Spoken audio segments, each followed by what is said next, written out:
Astaghfirullah wa ala alihi wa sahbihi wa mawalah wa la hawla wa la quwwata illa billahi wa ba'd. Allahumma ya muallima Adam allimna wa ya mufahima Sulaiman fahimna rabbana zidna ilman nafi'an. Ma'asyiral muslimin, jamaah salat tarawih yang dimuliakan Allah Subhanahu wa taala, kita berada di tanggal 27, dan sering saya jelaskan bahwa ada di antara para sahabat yang bersumpah bahwa tanggal 27 itu malam Lailatul Qadar. Di antaranya adalah pakar Quran di zaman Nabi SAW, Ubay ibn Ka'ab. Kemudian dikuatkan oleh pendapat Abdullah ibn Abbas radhiyallahu anhum, dan juga Umar serta Muawiyah bin Abi Sufyan, dan beberapa deretan ulama tabi'in. Mereka menguatkan bahwa Lailatul Qadar itu ada di tanggal 27. Meski demikian, pendapat yang kuat wallahu alam bahwa malam Lailatul Qadar itu bisa berpindah-pindah dari satu tanggal ganjil ke tanggal berikutnya, sebagaimana dinyatakan Al-Imam Ibnu Utsaimin rahimahullahu taala. Tetapi siapa yang tahu bahwa malam ini adalah malam Lailatul Qadar? Kita juga tidak tahu. Tetapi yang jelas bahwa ada hadis Nabi SAW yang mengatakan, taharrau Lailatul Qadr fil witri min ashril awakhir min Ramadan. Carilah malam Lailatul Qadar itu di tanggal-tanggal ganjil, di 10 malam terakhir. Dan sering saya ulang-ulang bahwa amalan yang paling banyak dikerjakan oleh salafun saleh ketika bertepatan 10 akhir Ramadan, terutama tanggal-tanggal ganjil, adalah berdoa. Itulah yang diisyaratkan dalam hadis Aisyah Ummul Mukminin radhiyallahu anha ketika dia bertanya kepada Nabi SAW, in adraktu Lailatul Qadri famada asna. Kalau aku mendapati malam Lailatul Qadar, kira-kira apa yang harus aku lakukan wahai Rasul? Nabi SAW tidak mengatakan perbanyak salat. Nabi SAW tidak mengatakan perbanyak membaca Al-Quran atau ibadah-ibadah yang lainnya. Walaupun demikian, ibadah-ibadah itu juga penting untuk menghidupkan malam Lailatul Qadar. Tapi Nabi SAW mengatakan kepada Ummuna Aisyah radhiyallahu anha, quli Allahumma innaka afuwun karim tuhibbul afwa fa'fu anni. Katakan wahai Aisyah, doa ini, perbanyak doa ini di malam-malam ganjil itu. Mungkin di sela-sela antum lelah membaca Quran, di sela-sela antum sudah lelah berzikir, maka teruslah berdoa, Allahumma ya Allah, innaka afuwun karim, engkau zat yang maha pemaaf lagi maha mulia, tuhibbul afwa, dan kau suka kepada orang yang memaafkan, fa'fu anni, maka maafkanlah dosa-dosaku. Ma'asyiral muslimin yang dimuliakan Allah Azza wa Jalla, bicara sedikit soal doa. Nabi SAW bersabda dalam sebuah hadis, ma min muslim yad'u bi da'watin laisa fiha ithmun wala qati'atu rahimin illa a'tahu Allahu biha ihda thalathin.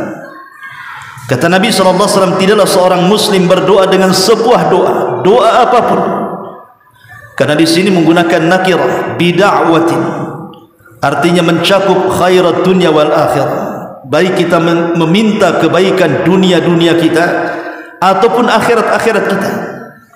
Tidaklah seorang muslim berdoa dengan doa apapun dengan syarat doa, jangan ada kandungan dalam doa itu meminta hal-hal yang berbau dosa. Pamannya, kita mendoakan saudara kita supaya hancur, supaya celaka, atau doa-doa yang mengandung dosa di dalamnya, ataupun doa yang mengandung padanya qati'atur rahim, memutus silaturahim, maka Allah Subhanahu wa taala akan berikan 3 perkara atau salah satu dari 3 perkara. Apa itu? Imma an tu'ajjila lahu da'watuhu fid dunya wa imma an yuddakharaha lahu fil akhirah wa imma an yusrifa anhu minas su'i mithlaha. Kata Nabi SAW yang pertama, boleh jadi Allah Subhanahu wa taala segerakan ijabahnya. Ketika kita berdoa, mungkin sehari, 2 hari, sebulan, 2 bulan, tiba-tiba dikabulkan pula doa itu. Atau yang kedua, boleh jadi Allah tidak mengabulkan doa itu. Umpamanya kita punya anak sedang sakit, kita berdoa kepada Allah Azza wa Jalla, ya Allah sembuhkan anak saya, tapi makin parah pula anak itu. Apakah kita katakan doa kita tidak ada manfaat? Tidak, ada manfaat dan faedah besar, ya. Sebab kalau seandainya yang pertama tidak dikabulkan, rupanya memang sudah dicatat di takdir di Lauhil Mahfuz bahwa anak kita tidak sembuh dengan wasilah doa-doa kita kepada Allah Azza wa Jalla. Ada yang kedua. Apa itu? Wa imma an yuddakharaha lahu fil akhirah. Boleh jadi Allah Subhanahu wa taala menyimpan doa-doa kita untuk mengangkat derajat kita di akhirat. Makanya para ulama salaf terkadang mereka ketika berdoa justru jangan sampai dikabulkan. Banyak para ulama salaf meminta kepada Allah Azza wa Jalla ketika mereka berdoa justru sebaliknya jangan dikabulkan di dunia, tapi mereka meminta bahwa pengabulan itu di akhirat. Karena bagaimanapun wal akhiratu khairun wa abqa. Akhirat itu lebih baik pengabulannya. Kemudian yang ketiga kata Nabi SAW, wa imma an yasrifa anhu minas su'i mithluha. Atau yang ketiga, boleh jadi anak kita mungkin ketika didoakan sembuh tidak sembuh. Usaha kita sudah berdoa tetap saja kemudian tidak lancar. Ataupun mungkin boleh jadi penyakit yang ada di badan kita ini tidak kunjung sembuh padahal kita terus berdoa kepada Allah Azza wa Jalla. Boleh jadi yang ketiga, Allah Subhanahu wa taala hindarkan dia dari keburukan yang semisalnya. Artinya kalau seandainya Allah mengabulkan doa kita, kemudian kalau seandainya Allah Subhanahu wa taala mengabulkan doa kita, boleh jadi pengabulan itu tidak lebih baik dibandingkan bahaya yang harusnya dihindarkan dari diri kita. Contoh umpamanya, saya berdoa kepada Allah Subhanahu wa taala dalam mencari rizki ini supaya dilimpahkan rizkinya, supaya dilancarkan pekerjaannya, supaya dibanyakkan untungnya. Tapi Allah Subhanahu wa taala tidak kabulkan. Atau mungkin kita yang belum punya rumah berdoa supaya minta punya rumah, tidak pun dikunjung-kunjung kabulkan, tidak juga, rumah masih kontrak saja. Satu hari kemudian dia naik motor untuk bekerja, tiba-tiba terjadi kecelakaan. Tetapi Allah Subhanahu wa taala selamatkan nyawa kita, tidak ada satupun cacat di badan, mungkin kendaraan ringsek. Lah begitulah cara Allah Subhanahu wa taala mengabulkan doa kita. Kita dihindarkan dari kecelakaan, tetapi kita tidak dikabulkan ketika meminta rizki. Boleh jadi ketika Allah kabulkan tuh, kita minta rumah, tiba-tiba kita kecelakaan, rupanya rumah itu pula dijual untuk mengobati kita dan tidak sebanding dengan bahaya yang kita hadapi. Begitulah Allah Subhanahu wa taala ketika mengabulkan doa itu, ada hikmah di dalamnya, ada karunia di dalamnya, dan ada keadilan di dalamnya. Semua ada hikmahnya. Karena terkadang ikhwatu fiddin, ada orang miskin itu sengaja Allah tidak buat kaya, sebab kalau dia kaya bisa saja dia melampaui batas. Sebagaimana Allah mengatakan, kalla innal insana la yatgha an ra'ahu istaghna. Terkadang manusia mudah melampaui batas apabila dibentangkan kepadanya dunia. Atau boleh jadi orang kaya, dia tidak dimiskinkan, sebab kalau miskin dia bisa kufur. Atau mungkin orang sakit sengaja tidak disehatkan, boleh jadi ketika dia sehat bertambah pula maksiatnya. Atau sebaliknya, semua ada hikmah, karunia dan keadilan, dan Allah lebih paham kondisi kita dibandingkan kita sendiri. Karena Allah yang menciptakan kita, Allah tahu maslahat hamba-hamba yang diciptakannya. Ma'asyiral muslimin yang dimuliakan Allah Azza wa Jalla, ulama mengatakan bahwa kenapa kemudian di antara doa-doa kita ini tidak dijabah oleh Allah Subhanahu wa taala? Rupanya di sana ada syarat-syarat yang menjadikan kenapa doa kita ini mudah diijabah. Boleh jadi ketika kita berdoa kita tidak memenuhi syarat-syarat itu, sehingga Allah Subhanahu wa taala tidak lekas mengijabah doa kita. Lalu apa syarat-syarat? Inilah yang kita akan sebutkan secara ringkas. Yang pertama, jangan berdoa kecuali kepada Allah. Nabi SAW menasihati Abdullah ibn Abbas radhiyallahu anhuma, "Idza sa'alta fas'alillah wa idza sta'anta fasta'in billah." Kalau minta kepada Allah. Kalau minta pertolongan, mintalah pertolongan kepada Allah. Betapa banyak ikhwan kelakuan orang-orang awam ini. Apabila ada masalah itu bukan dikeluhkan kepada Allah, dikeluhkan pula kepada Facebook, kepada Instagram, kepada medsos. Ini wasilah-wasilah seperti ini tidak mungkin mengabulkan doa kita. Kalau ada masalah, keluhkan kepada zat yang membuat masalah, karena dia yang menurunkan masalah, dia yang akan mengangkat masalah. Kenapa kemudian mengeluh kepada makhluk? Tidak ada gunanya.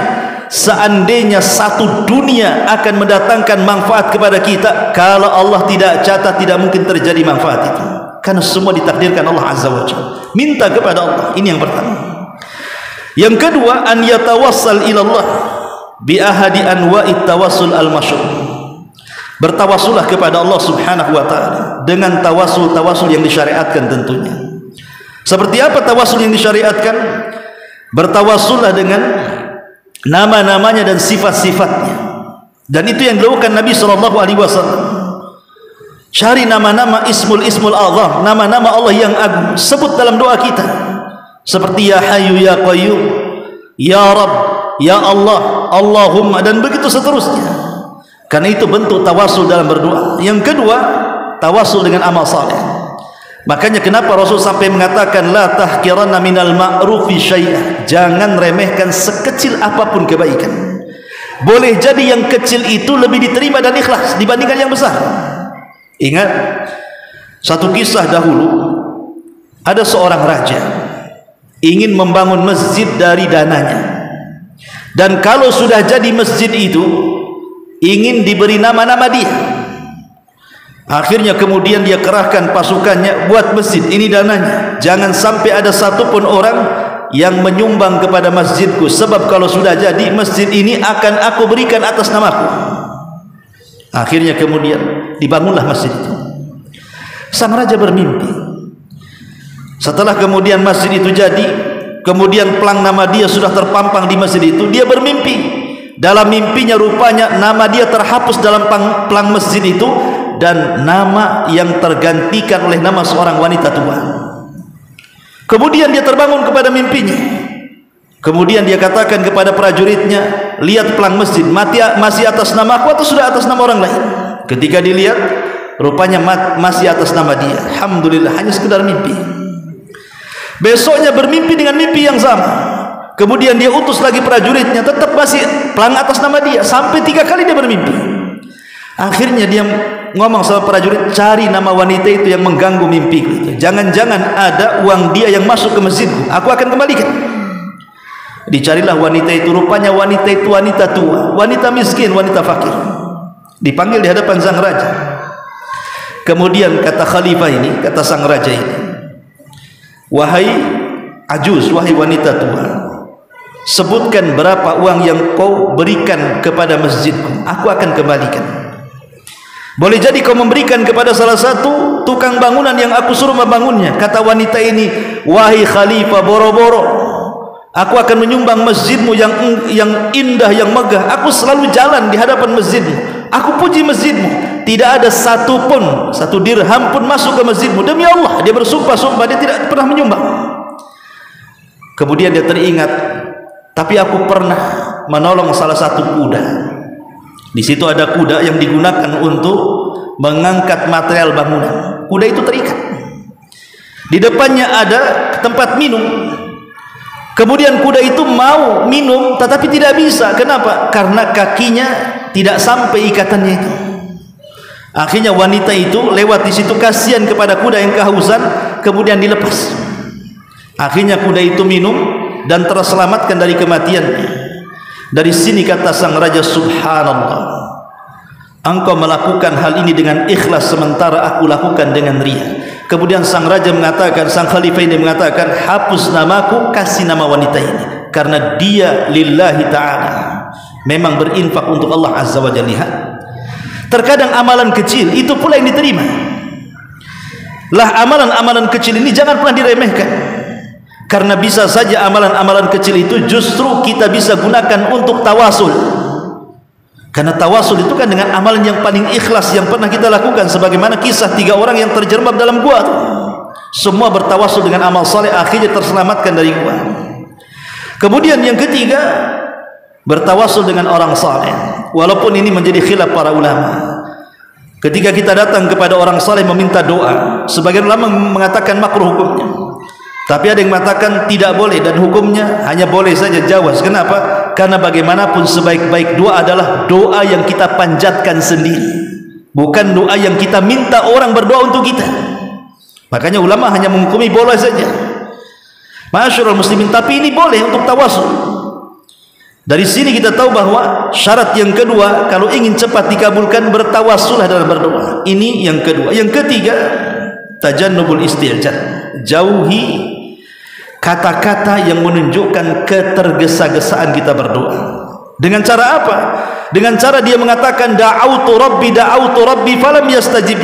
Wah, aku sudah banyak berdoa, berkali-kali aku berdoa, tapi tak kunjung pula dikabul-kabulkan. Justru kata-kata ini yang menjadikan doa kita tidak akan diterima. Dan itu banyak di masyarakat. Alah, aku sudah banyak berdoa Ustaz, tak juga dikabul-kabulkan, tetap aja aku seperti ini katanya. Itu istijal namanya. Doa itu tidak ada ruginya. Tadi kan sudah saya katakan bahwa kalaupun Allah tidak kabulkan, bukan berarti doa tidak diterima. Doa itu tetap dikabulkan. Kita lihat dalam surah Al-Anbiya, ada di situ 4 nabi yang disebutkan oleh Allah azza wa jalla, semua berdoa kepada Allah. Nuh alaihi salam, kemudian Nabi Musa alaihi salam, kemudian Nabi Zakaria alaihi salam, dan Nabi Yunus alaihi salatu wasallam, disebutkan semua dalam surah Al-Anbiya. Dan mereka semua berdoa, dan Allah katakan fastajabna, Allah kabulkan. Artinya tidak ada doa yang tidak dikabulkan, semua doa dikabulkan. Tetapi cara pengabulannya ada 3 perkara yang saya sebut di mukaddimah tadi. Maka jangan tergesa-gesa dalam pengabulan. Kemudian juga yang kelima, jangan sampai kita berhusnudzon, bersuudzon kepada Allah, tapi berhusnudzonlah kepada Allah. Artinya ketika kita berdoa itu kita harus yakin bahwa doa-doa kita itu diijabah. Kenapa demikian? Karena Rasul yang mengatakan ud'ullaha wa antum muqinuna bil ijabah. Berdoalah kepada Allah dan engkau yakin Allah akan mengijabah kita. Kalau dalam hati kita tidak yakin bahwa Allah tidak akan mengijabah kita, justru itu yang tidak akan diijabah. Kalau kita tidak yakin, justru ketidakyakinan itulah penghalang doa. Jadi ketika berdoa betul-betul kita yakin Allah mengabulkan doa kita. Walaupun tidak di dunia, yakin di akhirat Allah akan kabulkan doa kita. Dan semua ada kebaikannya. Tidak ada doa yang tidak ada kebaikannya. Semua doa itu ada kebaikannya, karena doa sendiri adalah ibadah. Kemudian yang nomor 5, hudhurul qalbi fayakunu da'i hadirul qalbi mustash'iran azamata man yad. Harus menghadirkan hati. Berdoa itu kan harus menghadirkan hati. Kita ini seorang hamba, dan hamba itu artinya kita manusia yang paling lemah di hadapan Rabb yang paling kuat. Kita manusia yang paling fakir di hadapan Rabb yang paling kaya. Dialah ala kulli syai'in qadir. Lihat di sekeliling kita bagaimana nikmat Allah subhanahu wa ta'ala yang banyak. Terkadang kita merasa mengecilkan kita di hadapan Allah subhanahu wa ta'ala. Itu sesuatu yang sangat baik, ikhwatu fiddin. Kenapa?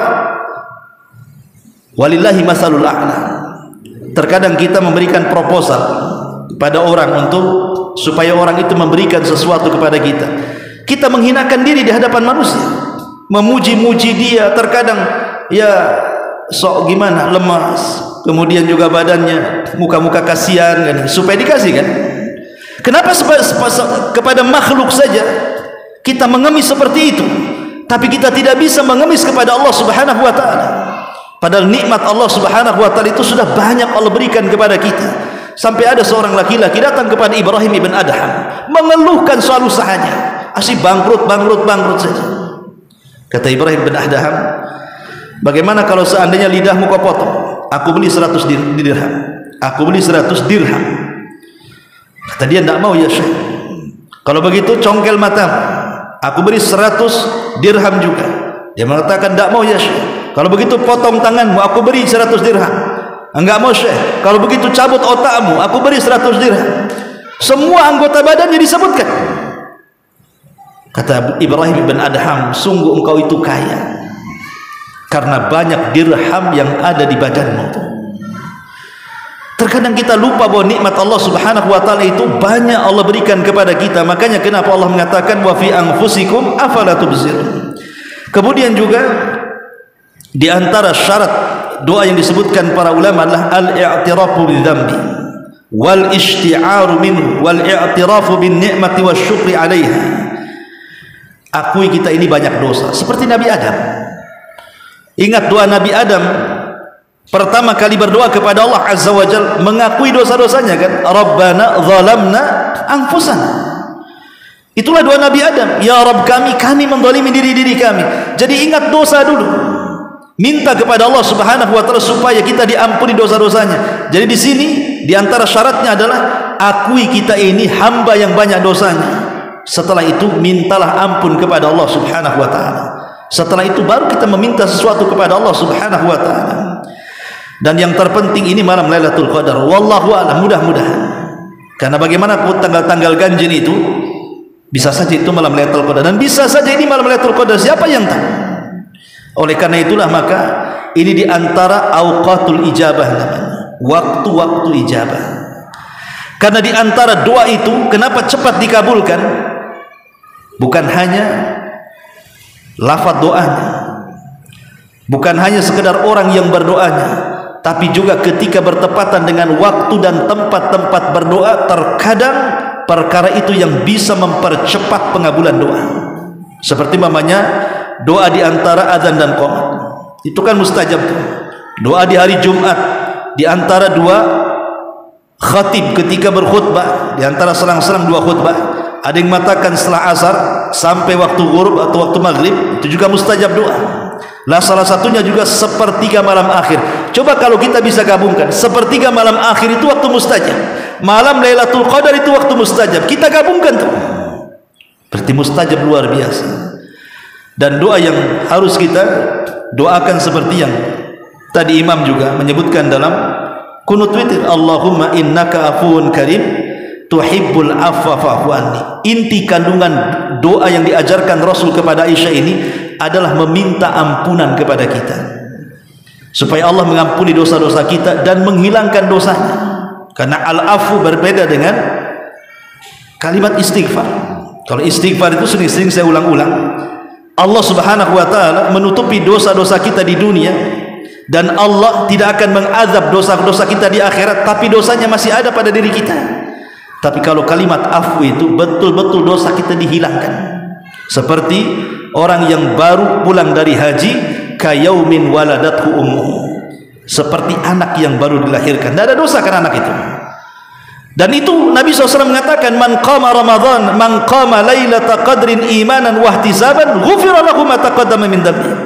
Siapa yang menghidupkan malam Lailatul Qadar, Allah ampuni dosa-dosanya yang telah lalu.